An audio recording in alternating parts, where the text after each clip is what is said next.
এবার আমাদের পায়খানার জন্য 1000 টাকা নিয়েছে, লক্ষ্মী ভান্ডারের জন্য 2000 টাকা নিয়েছে, পায়খানার জন্য 1000 টাকা নিয়েছে, তোমার পায়খানা ঘর করে দেবো। এর ঘরের জন্য আমার বলছে তোমার ঘর দেবো, ঘরের জন্য আবার 6000 টাকা নিয়েছে। কার্ড মানি নিয়েছে আমার কাছ থেকে। আমি তো পুরো ঘর পাইনি। আমার তো দুটো মেয়ে আছে, মেয়ের দুটো এলবেস্টার দিয়ে ইট গেঁথে এলবেস্টার দিয়ে ঘর করে দিয়ে গেছিল।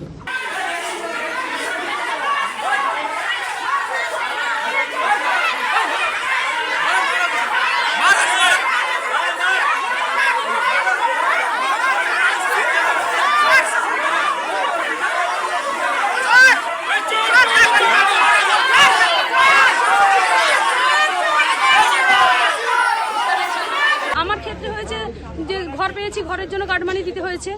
আর উনি একটা বলেছিলেন যে সরকার থেকে একটা বই করে দেওয়া হবে, আপনারা কিছু টাকা অল্প দেবেন আর সরকার আপনাদেরকে টাকা দেবে। তাই আমাদের মানে যার কাছ থেকে যেমন নিয়েছি, আমাদের কাছ থেকে 10, আমার তো কিছু করে দেয়নি। আমি ছুটে হেঁটে ঘর করেছি, তাও দাবি করেছিল 20,000 টাকা। আমি বললাম আমি 5,000 টাকার বেশি দেবো না। সেখানে আমি 10,000 টাকা দিয়েছিলাম। এবারে আরো ওনাদের যাদের 20-30 করে নিয়েছে তারা বলতে পারবে, সব নিয়েছে, সবার কাছ থেকে নিয়েছে। হ্যাঁ, বলছে প্রথম তুমি টাকা তুলবে না। আমি লক্ষ্মীর ভান্ডারে আমার টাকা আগে ঢুকছিল, এবার ঢুকতে ঢুকতে আমার বইটা বন্ধ করে দিল। বন্ধ করে দেওয়ার পরে বলছে বল কি তুমি টাকা তুমি তুলবে না, দুবার তুমি 2 মাসের টাকা ঢুকবে, তুমি 2 মাসের টাকা তুমি তুলবে না। আমি বলছি কেন? বলছে ওই টাকাটা আমাকে দিতে হবে। এবার আমাদের পায়খানার জন্য 1000 টাকা নিয়েছে, লক্ষ্মী ভান্ডারের জন্য 2000 টাকা নিয়েছে, পায়খানার জন্য 1000 টাকা নিয়েছে, তোমার পায়খানা ঘর করে দেবো। এর ঘরের জন্য আমার বলছে তোমার ঘর দেবো, ঘরের জন্য আবার 6000 টাকা নিয়েছে। কারা কারা টাকাটা নিত? পবিত্র দাস। আচ্ছা, মানে এরা টাকাটা নিত? হ্যাঁ, পবিত্র দাস আমার কাছে টাকাটা নিয়েছে, মানে কাটমানির টাকা দিত। কাটমানির টাকা নিয়েছে।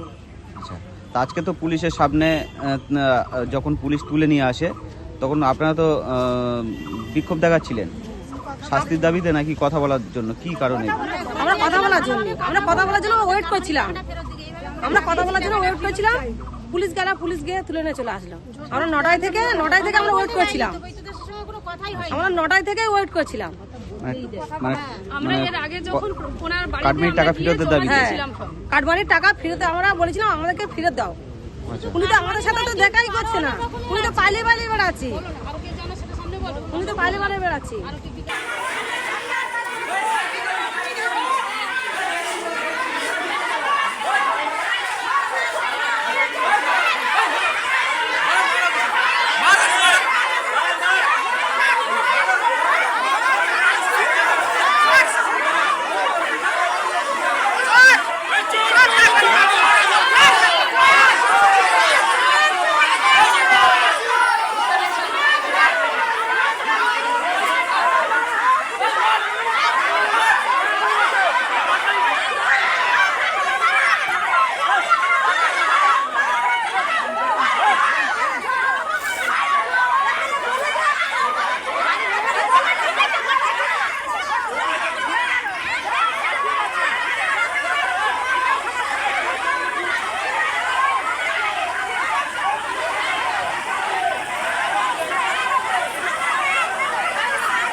আমাদেরকে বারবার বলেছে যে তোমরা দুয়ারে সরকারে কাগজ জমা দাও, দিলে তোমাদের কৃষক বন্ধু হয়ে যাবে। কিন্তু আমরা 2-3 বার ওনার কথা শুনে শুনে কৃষক বন্ধুর জন্য আমরা দুয়ারে সরকারে জমা দিয়েছি, কিন্তু আমরা পাইনি। তখন ওনার কাছে গিয়ে বারবার বলছি যে দাদা 2-3 বার তো দিলাম দুয়ারে সরকারে, তবু তো কৃষক বন্ধু পাচ্ছি না। তখন বলছে ঠিকই বলি বলুন তো, ওই এখন অফিসাররা টাকা ছাড়া কাজ করতে চায় না, কিছু টাকা দিলে ওটা আমি করে দেবো। ওই কৃষক বন্ধুর জন্য। আর এমনি ঘর দিয়েছে যে তার জন্য আমাদের কাছ থেকে কাটমানি খেয়েছে, অনেক রকম কারণে উনি কাটমানি খেয়ে গেছে। সরকারি তো প্রকল্প দিয়েছিল তৃণমূল সরকার, কোন কোন প্রকল্পে কাটমানির টাকা দিতে হয়েছিল? আমার ক্ষেত্রে হয়েছে যে ঘর পেয়েছি, ঘরের জন্য কাটমানি দিতে হয়েছে। আর উনি একটা বলেছিলেন যে সরকার থেকে একটা বই করে দেওয়া হবে, আপনারা কিছু টাকা অল্প দেবেন আর সরকার আপনাদেরকে টাকা দেবে। তো এই বইটা করে দেওয়ার জন্য কিছু কিছু টাকা দিলে আমি করে দেবো। তখন আমরা বললাম সঠিক পাবো তো? বললো যে টাকা যদি না পাও, আমি যে এই টাকাটা নিচ্ছি সেটাও ফেরত দেবো। বাসন্তী থানায় এসে কি করছেন আপনারা? এখন আমরা বাসন্তী থানাতে এসেছি যে এটা আমরা যে চাইছি যে ওনার শাস্তি আর কাটমানির টাকা ফেরত। মানে লক্ষ্মী ভান্ডার করলেও টাকা দিতে হয়? লক্ষ্মী ভান্ডার যারা হয়তো কারো ক্ষেত্রে এরকম হয়েছে যে লক্ষ্মী ভান্ডারের তার আসেনি, তাকে টাকা দিয়ে করতে হয়েছে। কত টাকা দিতে হয়েছিল সেটা আমার ক্ষেত্রে। এই পবিত্র দাসের বিরুদ্ধে কি কি অভিযোগ রয়েছিল? পবিত্র আমাদের 195 বুথের মেম্বার ছিল। উনি আমাদের অনেক ভালো মন্দ কাজ কিছুই করেনি। রাস্তাঘাট থেকে মানুষের ঘরের টাকা থেকে কোনো কাজ করতে গেলে কোনো টাকা না নিয়ে কোনো কাজ করতো না। কোনো গল্পই নেই যে একটা ঘর পেলে তার থেকে ধরো 1 লাখ টাকা হলো 10,000, 20,000, 30,000 টাকা নিলে তবে আপনাকে ঘর দেবো। মানে কাটমিনে দিতে হবে। হ্যাঁ, তার জন্য কোনো কাজ করে না, তোমার ঘর হবে না, তুমি বিজেপিতে লোক, তোমার এখানে কোনো সুযোগ সুবিধা নেই। এবারে আমি যখন প্রার্থীতে দাঁড়াই ওনার সঙ্গে, আমাকে মানে 30 জন বাইক নিয়ে সব তুলতে গেছিল রেপ করবে বলে। আমার সেই 9 বছরের বাচ্চা নিয়ে আমি এখান থেকে চলে গেছিলাম 3 মাস। এবারে আজ অবধি আমার ছেলের এই আজকে 23 বছর বয়স, এখনও মানে ভোটার কার্ড করতে বলে 7 থেকে 10 বার বলেছি, করে দেয়নি। আমার যখন বিজেপি দাঁড়িয়েছি ঘর এসছে, আমার ঘর দিচ্ছিল না। আমি নিজে আন্দোলন করে ভিডিওয়ে গিয়ে, আর এখানে ওই অঞ্চলে সাইফুলদা আমাকে অনেক হেল্প করেছে, ওনার কাছ থেকে আমি ঘরটা নিয়েছি। পল্টুদাকে বললাম, বলে হ্যাঁ তোমাকে দিতাম। তাই বলি ঘুরে চলে গেলে কি আমাকে দিতে? আমাদের সঙ্গে সেরকম সম্পর্ক নেই। শুধু পবিত্র দাসের বিরুদ্ধে অভিযোগ না আরো আরো কাদের বিরুদ্ধে অভিযোগ আছে? গৌর সর্দার আমাদের প্রধান, তারপরে দীপু মিশ্র, মানস মিশ্র, গোপাল মাইতি মন্ডল, শম্পা মিশ্র। এরা কোন দল করে? আজকে আপনারা দীপু দাস এই পবিত্র দাসকে যে ধরলেন, কি বললেন ওকে, কি দাবিতে ধরলেন? আমরা দাবি বলতেই পারিনি, আমরা তো বলতে পারিনি। আমরা গেছিলাম 9টা থেকে বসে বসে টাইম দিচ্ছে 10 মিনিট 1 ঘন্টা, তারপরে এই পুলিশ অফিসাররা গিয়ে ওকে নিয়ে চলে আসে। তার জন্য আমরা এত দূর এসেছি। আজকে কি আপনাদের টাকা ফেরত দেবে বলেছিল? না, টাকা ফের আগে দিয়েছিল, মানে কোনো আলোচনা হয়নি, কথা বলা ওরা সুযোগ দেয়নি, ওরা তুলে নিয়ে চলে এসেছে গাড়িতে। কত টাকা নিয়েছিল আপনাদের কাছ দিয়ে?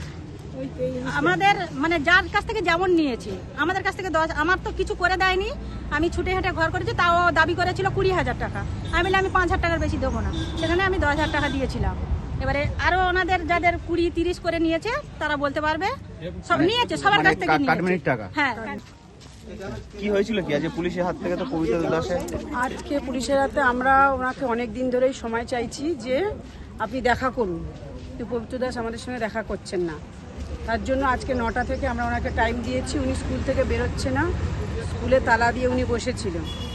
বলছে 10 মিনিট, 15 মিনিট, 8 ঘন্টা আমরা দাঁড়িয়ে আছি, ভিতরে গেটে তালা দিয়ে উনি বসে আছে।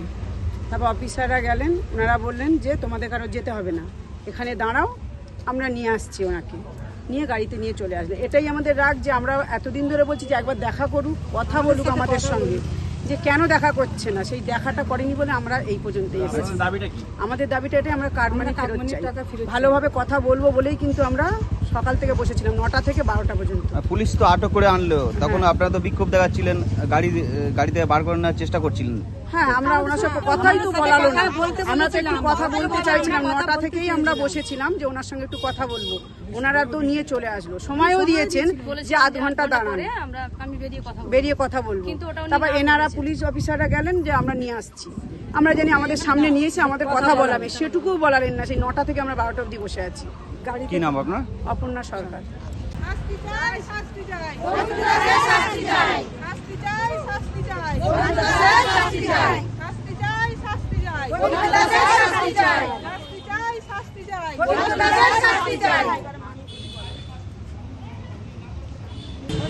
আমাদের ভিডিও ভালো লাগলে লাইক এবং শেয়ার করুন। কমেন্ট সেকশনে গিয়ে জানান আপনাদের মতামত। আরও ভিডিও পেতে আমাদের চ্যানেল সাবস্ক্রাইব করুন এবং প্রতি মুহূর্তে খবরের আপডেট পেতে প্রেস করুন বেল আইকন।